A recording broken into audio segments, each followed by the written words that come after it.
Okay, this video will talk about hypothesis testing, and to explain it, we'll start with a very simple scheme. It works like this: you have a coin, you flip it. It can be either heads or tails. Now let's assume it's 50% heads, 50% tails. P will stand for the probability of heads, that's 0.5. Q, probability of tails, is also 0.5. Now, if it's heads, we take a certain random variable that follows a certain distribution f sub 0x. For example, y is equal to 2x from 0 to 1. The famous distribution. I'll draw a picture.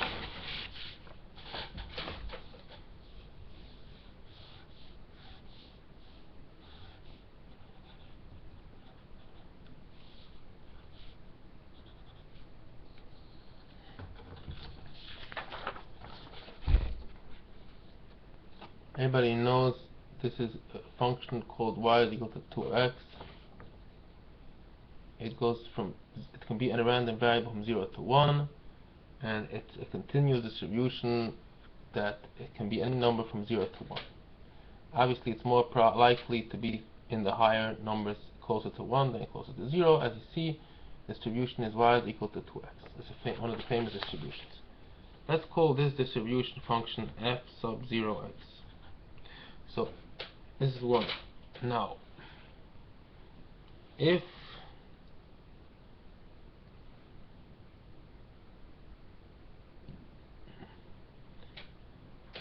we get a tail, then we do a different thing.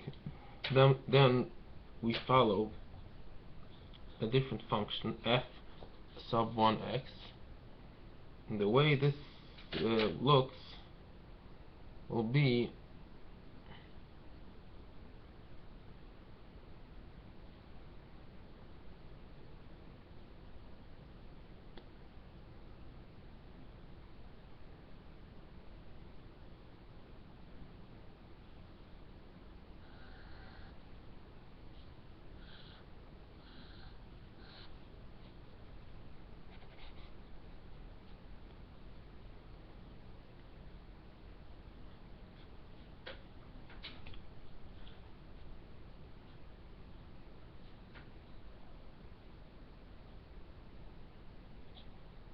one minus x.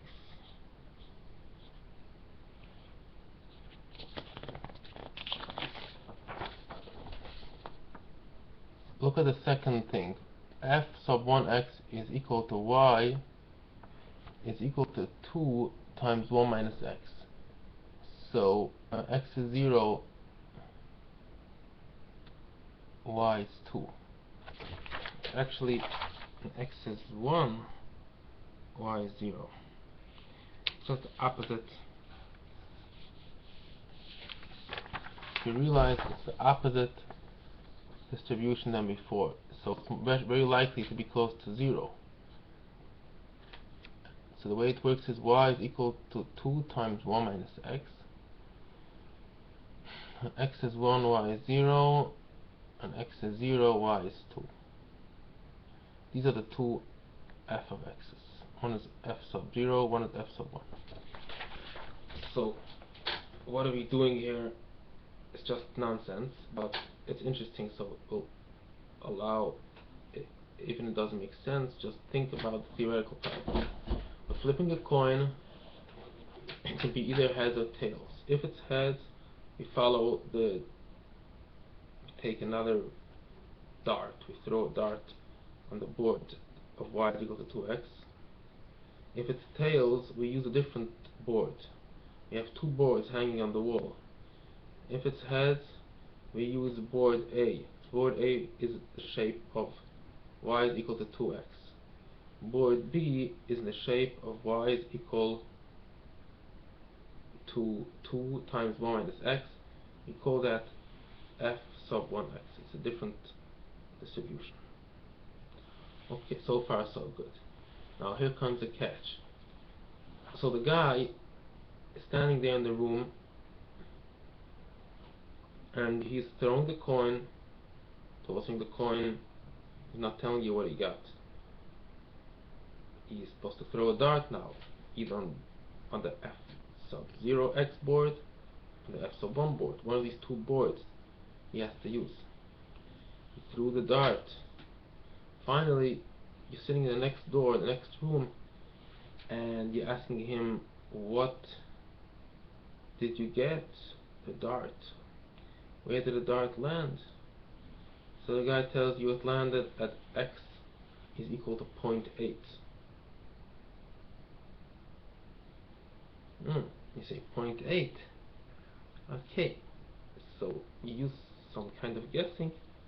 You say, oh, probably the original toss of the coin was heads, because 0.8 seems somehow more towards the y is equal to 2x. It has more probability, and it belongs to the f sub 0x, because the 0.8 has a higher space, but in the f sub 1x, 0.8 wouldn't do such a good job. So you guess, you probably threw, you got a toss of heads. Obviously it's not 100% sure. Could be that you got a tails, and still you got on the board 0.8. So here is the way we formulate this, the formal question here. What is the probability if I give you all information? I tell you what the f sub 0x is, f sub 1x is. I tell you what the probability of a coin to be heads or tails. What is the probability that, and let's even say I tell you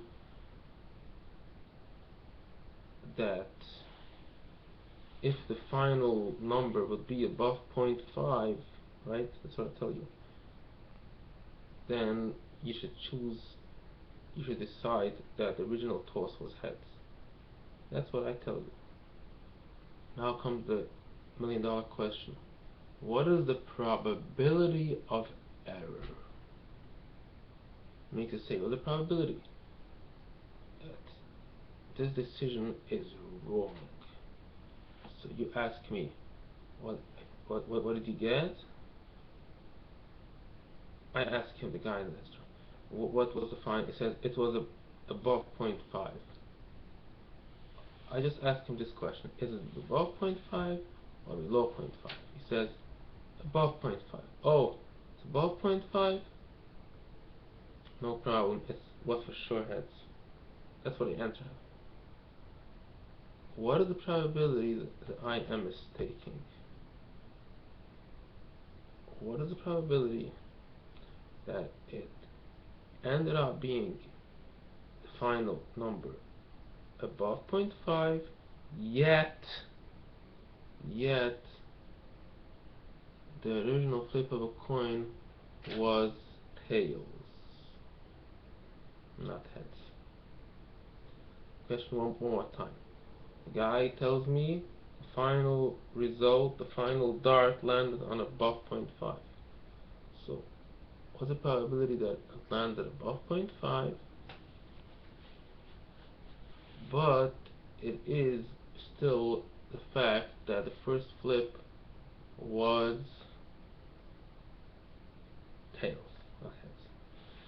So it sounds theoretical, but let's break it down into small pieces and we'll see it's not so hard as it seems. The first thing is, this is called conditional probability. It means like this.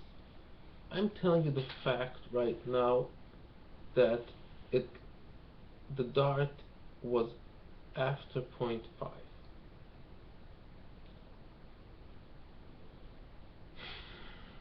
So first of all, what is the probability in general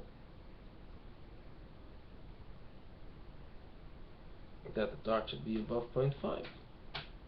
It can happen two ways. Either if it was heads and it was above 0.5, or it was tails and above 0.5. Let's add together both cases. Should factors to be heads and it should be above 0.5 is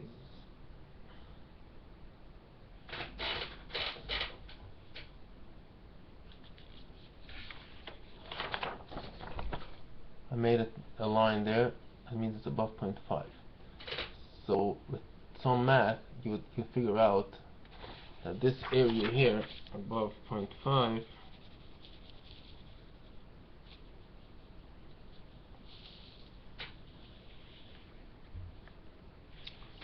so you see the shaded area there. So we know that the unshaded area is 0.5 times 1 times a half. That's a quarter. So the shaded area is 3/4. So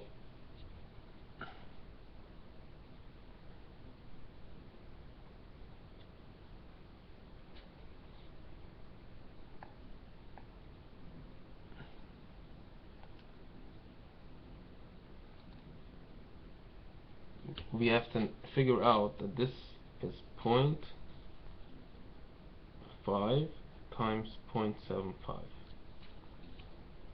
That's the probability. 0.5 times 0.75 is the probability that it should happen, the fact it should be heads, and then the dart should be above 0.5. But it can also be tails can be above 0.5. That's 0.5 times 0.25.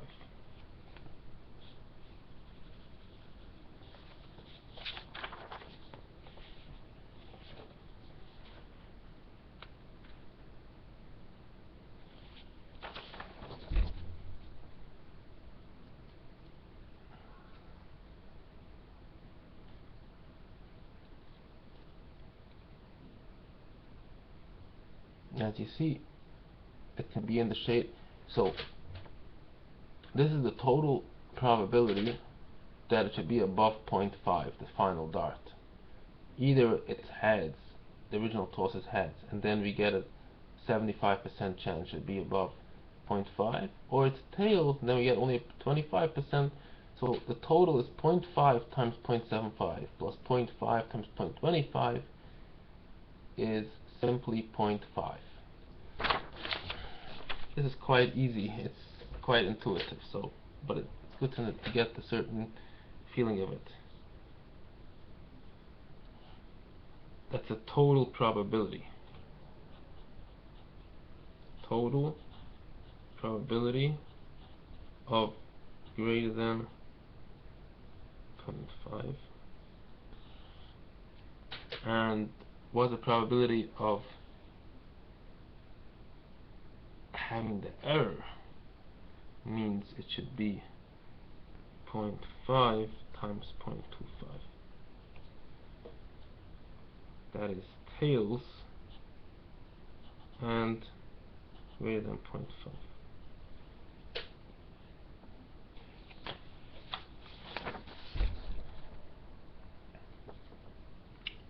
Tails and greater than 0.5 is 0.5 times 0.25.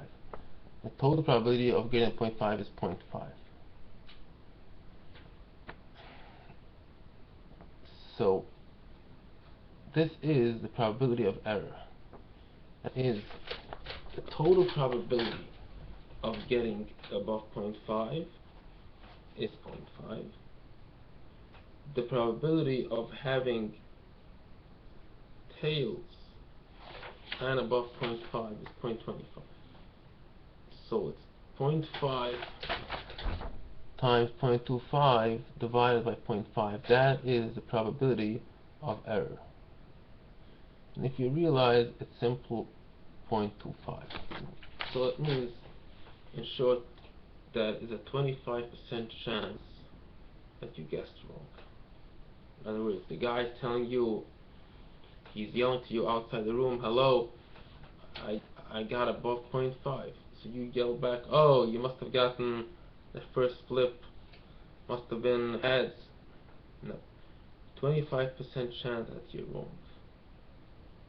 25% chance that your guess is wrong.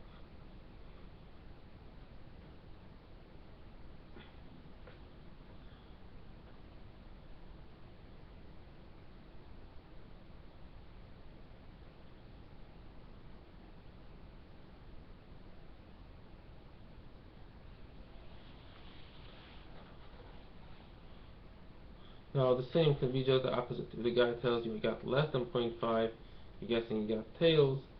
Same thing. It's just the opposite. Then you have 25% also 25% chance of being wrong.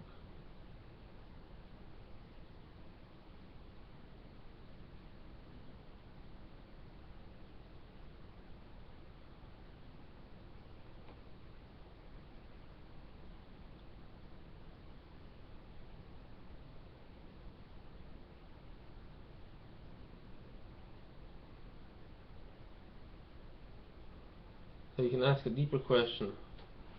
What is the probability that there will be a wrong guessing involved?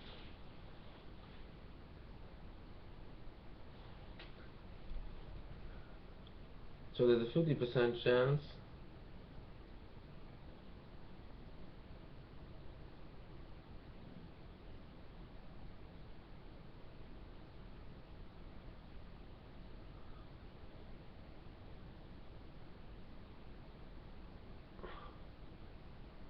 that will actually be heads.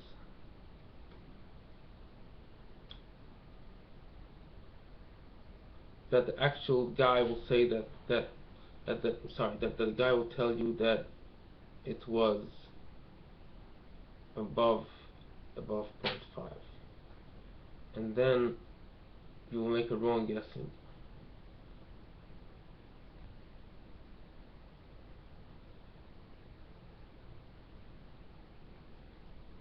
If the guy tells you that it was above 0.5 and you guess it was probably heads, 25% chance that you're guessing wrong. On the other hand, there's a 50% chance that there will be, the guy will tell you it's less than 0.5, and then if that happens, there's a 25% chance you'll guess wrong by saying that it was tails. So in all, it's again a 25% chance of guessing wrong. If the guy tells you it's 0.5 times 0.25 plus 0.5 times 0.25, is in both ways the guy will tell you something and you will assume for some reason that because it's bigger than 0.5 or less than 0.5 it must have been heads or tails, vice versa, and meanwhile it's not like that. So that is a total of 25% chance of a wrong guess. Okay, so this is quite straightforward, but the question is, some cases we need to figure out what is exactly the point that minimizes the error. Interesting question. This type here, you don't really need to think too hard. You understand the best breaking point is it will be 0.5.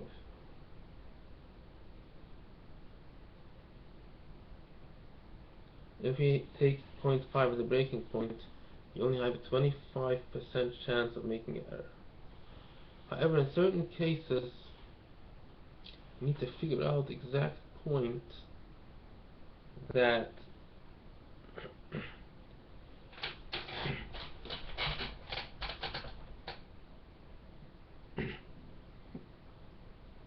we need to choose such point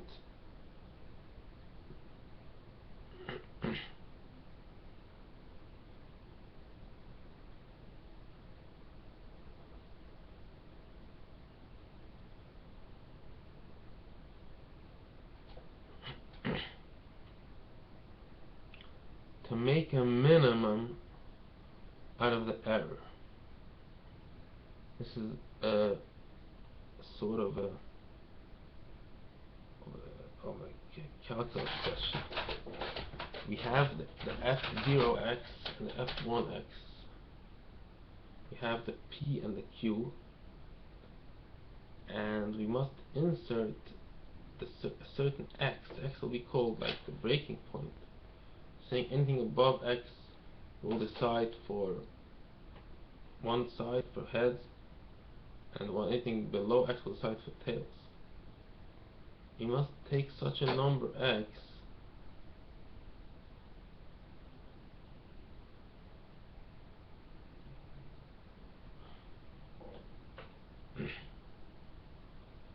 that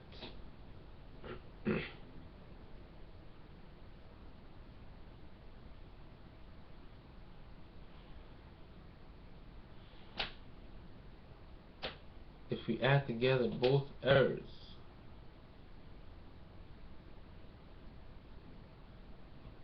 the probability of having this error, probability of having the other error, the total probability of making an error. Error can be making either if I decide this way and ends the other way, or this way and ends the other way.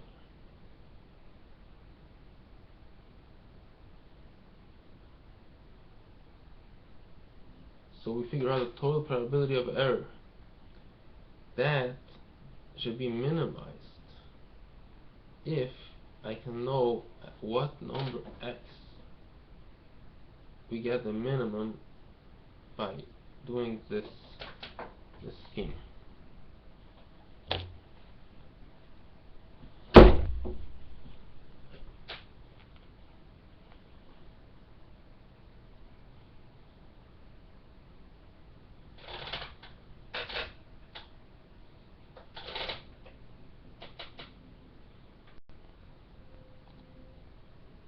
Thank you for listening.